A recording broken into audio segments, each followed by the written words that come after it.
আমার নাম সালমান। আমি একজন রাইড শেয়ারের ড্রাইভার। শীতের রাতে কুয়াশা ঢাকা এমন একটা অবস্থায় এয়ারপোর্ট থেকে এক মহিলা যাত্রী তুললাম। গন্তব্য ছিল নদীর ওপারে, একটা প্রায় জনশূন্য এলাকা। প্রথম থেকেই মহিলাটি অদ্ভুতভাবে চুপচাপ ছিল। গাড়ির আয়নায় তাকিয়ে দেখি তার চোখ দুটো অস্বাভাবিক রকমের কালো।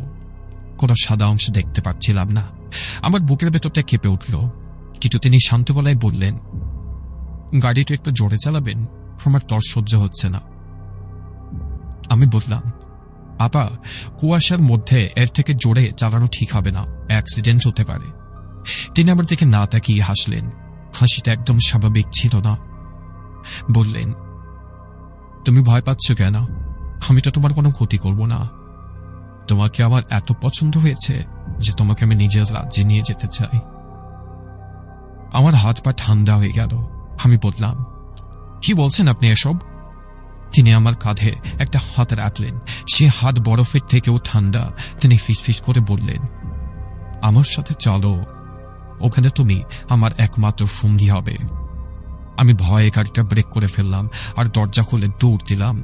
পেছন থেকে তার শীতল হাসি আর ডাক শুনতে পাচ্ছিলাম, পালিয়ে যাস না, তোকে আমি খুঁজে নেবই। এরপর আমি গাড়িটা বিক্রি করে দিয়েছিলাম এবং রাতের বেলা কখনোই একার গাড়ি চালাইনি। এই ছিল ঘটনা। থ্যাংক ইউ সালমান, আপনাকে ধন্যবাদ। আপনি যদি চান আপনার ঘটনা আমরা শেয়ার করি, তাহলে আমাদেরকে ঘটনা পাঠিয়ে দিন। ধন্যবাদ সকলকে। আল্লাহ হাফেজ।